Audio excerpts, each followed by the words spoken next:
the accomplishments that Michael had on the cross country course was only half of his work.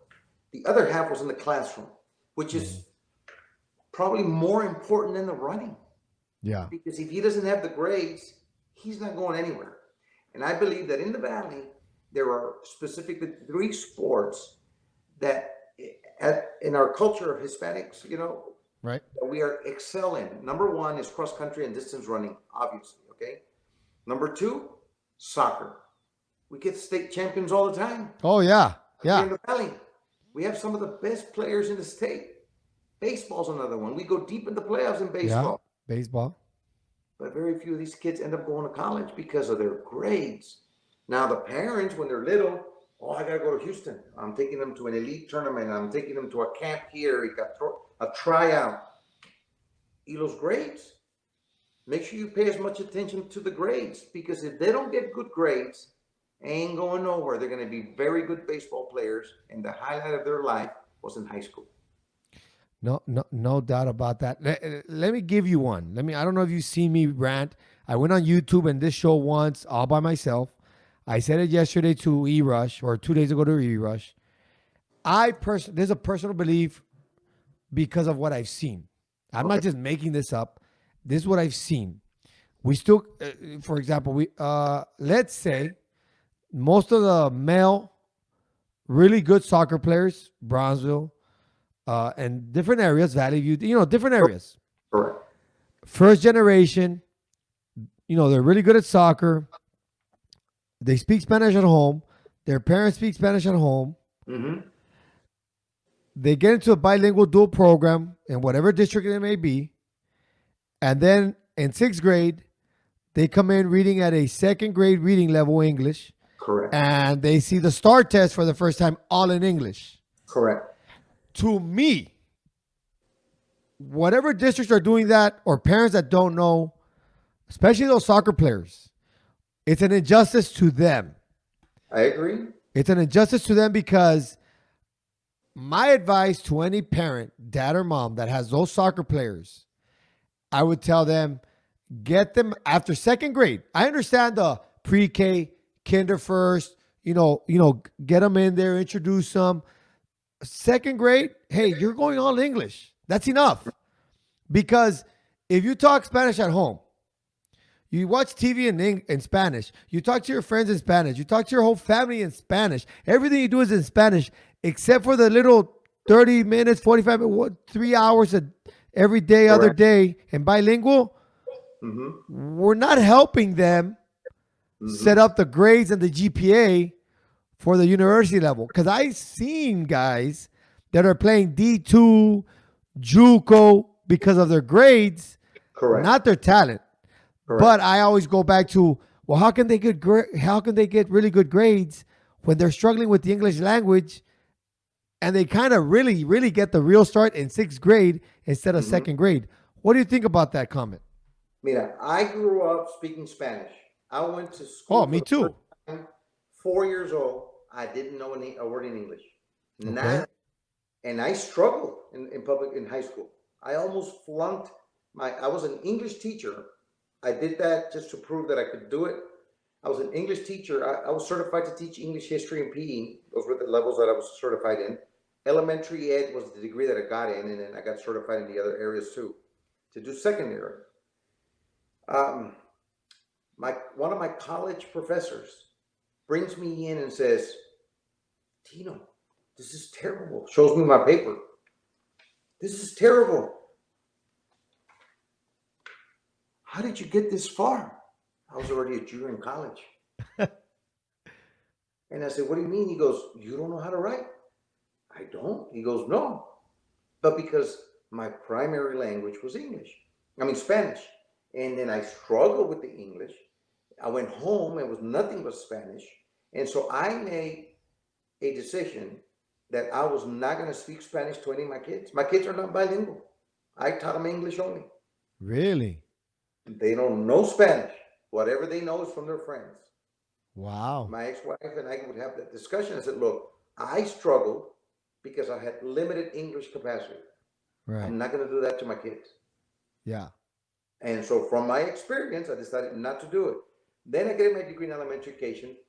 I teach third grade, my first year teaching in Laredo. My principal loved me to death. He says, Tino, you got to go and get certified in bilingual education. I took one course. I said, I don't believe in this. I don't believe in bilingual education. I mean, if they would have taught me in Spanish all those years, I would have struggled even more in college, Yeah. like you're saying. So I said, I'm glad I got the English when I came in kinder and first, or else it would have been worse. And so I said, look, I'm not going to get bilingually certified. And the teacher goes, why? The principal goes, well, I can't guarantee you a job. That's fine. There's a lot of schools all over the state. I don't Yeah. care where I go. I Right. said, you can't hire me without bilingual education certification. I'm not going to do it. Right. And I think it's. I'm glad you share that story because I want to stay on this real quick because if people watch this show, they need to open up their eyes. Let me share two stories. One is my wife's aunt. She's an assistant principal in Corpus Christi, okay. and that's where the idea came into my mind originally. I Mm-hmm. asked her, "Hey, what's going on with this bilingual stuff?" Because of what I was seeing. The sixth graders coming in, struggling, right? Mm-hmm. And to me, when I made the decision to come back to the Valley, specifically La Jolla, I said, yo soy puro coyote. I'm a proud coyote. I've learned all these things at these universities through my journey. I want to come and, just share the passion, the hard work, le voy a dar al 100, right? Mm-hmm. And I spoke to her, in Corpus. I said, hey, what's going on with this bilingual? Do you get situations the way I'm getting? She goes, Rudy, by second grade, we exit everybody out. She goes, Correct. yes, we understand. The first generations, we understand. They got to get an introduction, a little, crossover, switch it. But by second grade, that's it.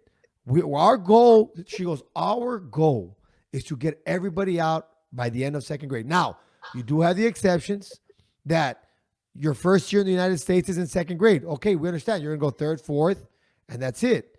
But if you start in pre-K or kinder, by second grade, that's enough. You need to be in English. We got to set them up. That's the first one. That's where Okay. I started, the wheels turning. The second one is in my household. My goal is my kids need to know Spanish. We're a little bit different, you and I, in that sense, Correct. but that's fine. Different parents. Mm-hmm. But all three of my kids, except for this year because of COVID, because they're all, I have two of them that are still, can go to daycare. Is even the oldest is 6, 7 years old. She's in second grade. Their first, what is it? 2, 3. Their first 2 years in daycare, all Spanish. I said you're gonna go. I want them in all Spanish, but they speak Spanish at school. When they come home, all English. English to mom and dad. English on the TV. English to grandparents. So if you talk to them and if you see them, they speak English to themselves or amongst them. But if somebody comes and talks Spanish to them, they understand. Now, my Correct. little one, the smallest, she's probably not going to speak a lot of Spanish because her brother and sister, they communicate in English. The oldest one, because she spoke like you and I. She spoke Spanish till she was like in pre-K kindergarten, right? But when I saw that is if your home life is mostly English, your TV is mostly English, you talk in English, your thinking is in English, and yet I have you all day in Spanish. Now flip it. Mm-hmm. Now flip it. Now if only at school you're doing English and everything else part of your life is in Spanish, what kind of success rate will you have playing the game that is played in what language? You're right. English. No, you're right. So, I saw that and I flipped it. I was like, wait a minute. Imagine the Mm-hmm. kids that have that reverse at home. Mm-hmm. That GPA, those soccer players you're talking about, those cross country runners you're talking about, Mm-hmm. it's a little Well, bit and tougher for stick them. with that bilingual for a minute here. Go So ahead. I do a paper when I was in college. I Yeah. was an English minor, so I had to do a lot of English stuff. Right. And one of the things that they were asking, I took a position. It was a position paper, and the position was that the only reason that bilingual students tend to learn or become more fluent in two languages versus a second language learner, which is like ESL, Right. is Right. because the younger kids go through a process of where they do it in kinder, first, second, third, to sixth grade. You look at about 6, 7 year period where they're mastering the English language, speaking, reading, and writing. Okay. Mhm. Then you stick these ESL kids, for example, a second language learner, in seventh grade, and you expect them to know English in 2 years. It's not going to happen. So Right. I wrote That's a different. paper. It's different. So I wrote a paper said if you give them the same amount of time and did the same basics going back to kindergarten English, spelling, reading, and stuff, Yeah, the they're going to foundation. learn it in 7 years too, just like the other kids. Yeah. But you just got to give them time. And so I found one professor or one article that supported me. So that paper gave me a D, the professor. But when I went to Copper's Cove, I taught history. I was a U.S. history teacher in one ESL class. So I get there and I talk to the principal, and I said, "Where's the ESL meetings?" He goes, "What do you mean, coach?" He goes, "Well, the ESL department. Where do they meet?"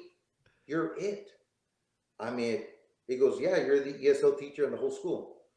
He goes, "You're gonna have like a couple of seventh graders, a couple of eighth graders." "Okay, so who do I meet with?" He goes, "Go meet with the English teacher. Oh, and by the way, there's a lot of money in the account for you, so anything you need, let me know." Federal funding, Eh, bilingual, ESL, the mm, federal funding comes in, and if you're not following what the federal mandates are, you lose the money. So when Corpus is letting go of those kids at second grade, the federal funds stop, but they've planned for that, okay? So if the federal funding is more important than your students, which I thought was the most important thing, you're in school, we create schools for the students, not for the adults, not for the parents, not for the administrators, we do it for the kids. So if your job is to educate kids, then the federal funding should be second and you plan accordingly. And you're right, exit them at some point. So I get there and they said, "Okay, what do you need, coach?" I said, "I need," and I had 4 kids. I had a Puerto Rican and a kid from Honduras, little boy from Honduras. These two I could talk to because they spoke Spanish. But the Filipino and the Vietnamese, I mean the Vietnamese and the Korean, I couldn't communicate with those guys. They didn't speak Spanish and I didn't speak their language. yeah. So I said, "Hey, you know what I need? I need some first grade spelling books, first grade reading books, second, third, same thing, all the way to sixth Right. grade. Right. I just get me, I don't need a teacher's edition." I go, I can handle I can handle the Yeah. spelling Yeah. and the reading. I said, just get me an extra book so that I can see what I'm going to assign them. So I started teaching them that. And every Friday I would take them to the library. The librarian would tape Sesame Street for me, and we'd Mm, watch an hour of Sesame Street. That was their time off from all that hectic stuff. right. The teachers are coming to me, "Hey, coach, we have one of your ESL students." "Yeah, what's the modification?" "Nothing, unless you tell me they need it." He goes, "You don't know modification?" I said, "No, sir, no, ma'am. You give them the work like everybody else, and if they struggle, you let me know, and I'll tell you what we need to do with them." Right. I go, "I'll try to help them first, and if I can't help them during ESL, then I'll tell you what we need to do." You know how many teachers came to ask me what is the modification we needed? Zero. Zero, none. And That, at the end of the year, the principal comes to me in May. He goes, "Coach, I don't have a job for you." I said, "What do you mean?" He goes, "I don't have a job for you." He goes, "All your ESL students tested out. The four, they all tested out." which is very important because what was your job? To make sure those kids were ready To learn English. to learn English, not to keep federal funding, not to increase the budget. It's get the kids ready to be successful in life in the English language. I was one more story on ESL. Go ahead. Bilingual. So I am in a meeting of parents at a school district, okay? And well, La Jolla. And so they bring in the ESL director and the bilingual director to talk to the parents and how the programs are supposed to work. So I'm sitting there, and the ESL director talks first. This is many years ago, Right. and my kids were in elementary. And so, and then the bilingual lady gets up there, and so then the bilingual lady goes, "This is the way the program goes." He goes, "Now 1 hour a day, we submerge it, we immerse them into the English language, because studies show that during that 1 hour of submersion of the language, that submerge them in the English language, make them just do that for an hour. Studies show that that's when they're learning at the highest capacity, at the highest level. That's when they're learning it the most." And I raise my hand. You see, they didn't know I was an elementary certified teacher. I raised my hand and I said, hey, so if studies show that they're learning the most English in that hour, why don't you do it for 8 hours? Good point. Very good point. Too important to the administrators in the school district. That's a very good point. I'll tell you another thing is when you talk about study show, and it's interesting because I'm going to tag some people on Facebook that I know that have brothers and sisters that with this bilingual stuff. And I had somebody kind of debate me on a Facebook thread when I went on my 4-minute video by myself. People always go back and say studies show that this works, and my thing is, as I will 100% agree with them. The whole bilingual, dual language, whatever it is, immersion. When they show me that those studies were made or were done in the Valley where you can get away with speaking Spanish all the time. Correct. Now, if you tell me those studies are being done in Indiana, New York, where you have to learn English to survive, when you're out in the store, when you're out in the mall, Burger King, whatever, if you have to speak English to survive, not in school, but just in the public world, then that study does not fit to this area. Because in this area, you can go to a corner store and speak Spanish anywhere. No, I mean, I got criticized. I understand what you're saying. And I got criticized when I decided not to teach my kids Spanish. And I said, hey, I'm going to make sure my kids can function in the world, no matter where they end up. Right. They got to be able to function in the world that they're going to live in. Yeah, the game is played in English, at least in school, for sure in school. Well, yeah. I mean, most jobs are going to require you to know some English.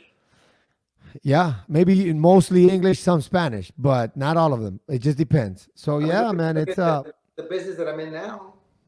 99% of the time, I speak English. 99% of the time, I'm in the business world. Right. It's interesting. It's interesting, but I'm glad we touched it. Let me just repeat one more time. I'm going to ask you this question just so you could verify. Okay. When people watch this from an hour 26 minutes to an hour and 30.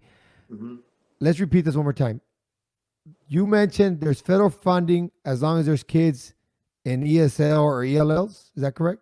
Yes. So as long as those kids are being put in ESL classes, second language learners, I think is what they call them, whatever they call them, and which is ESL for in the past.